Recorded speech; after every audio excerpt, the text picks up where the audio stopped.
Having a set of processes and procedures to keep you and your podcast moving is an obvious success factor. But when those processes and procedures start to fail, can you adjust quickly?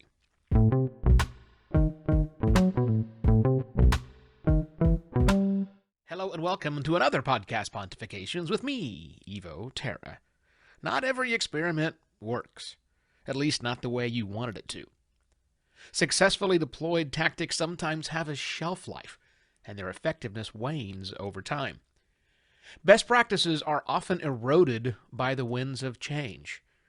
And what you read in a book from last year was written the year before that, making that advice out of date well before it was even seen by your eyes.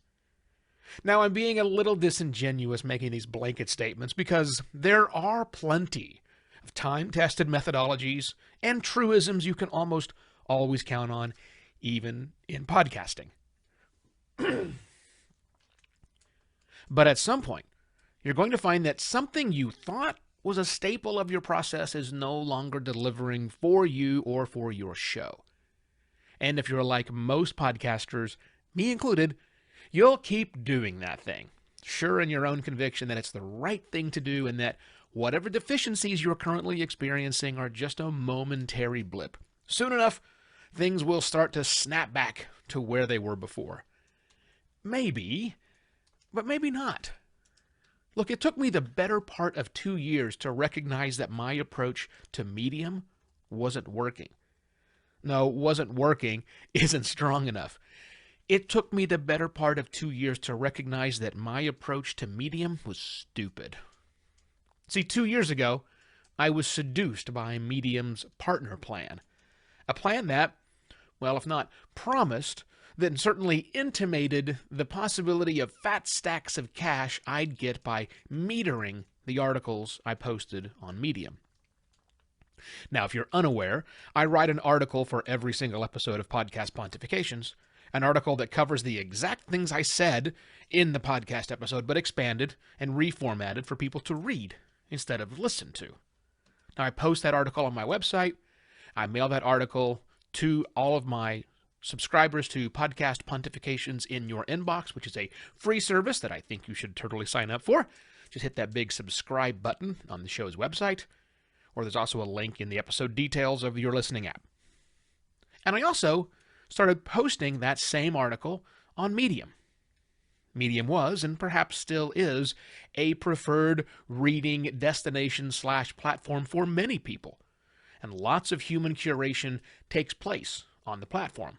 Now, I've been a user of the service for several years now, both as a regular reader as well as a content creator, and I knew that the content that I was writing would likely resonate with at least some of the audience, so I thought I'd try my hand at making the Medium content I posted premium. Well, that didn't work. I barely made enough money from that program each month to cover the cost of my own paying to be in the service. It didn't start working well, and then stop working, by the way. Never really worked for me. But I was caught up in the idea that it might work. And I was seeing my follower count on Medium rise rapidly through the program. But during that time, my coffers remained, let's call it unlined, with little more than a few dollars every month coming in. But for 2 years, I kept putting things under Media's paywall. Until last weekend, when I finally suffered the multiple-hour pain of unmetering a few hundred stories, one story at a time, because of course there's no bulk editing tool to accomplish that task. So why did it take me so long to figure out that wasn't working? Momentum. I'll tell you about that. Momentum is typically something you want in a time-intensive creative pursuit like podcasting. It's the lack of momentum, or at least the inability to quickly achieve momentum, that makes so many novice podcasters burn out after just a handful of episodes. And we need momentum in podcasting. We need that force pushing us or carrying us along. It may be hard for you to remember what it was like when you first started podcasting, but I assure you, it was incredibly hard for you to keep going after the initial excitement wore off. And here's a dirty little secret. The more podcasts you start from scratch during your career, the faster that initial excitement runs out.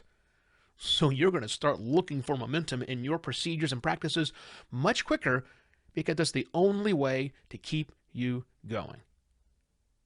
But momentum on its own can push you in a direction that is off the beaten path.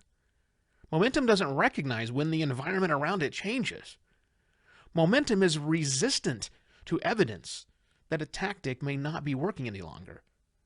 Momentum is what carries your car over the cliff when you've fallen asleep at the wheel. But momentum doesn't have total control over you as a podcaster.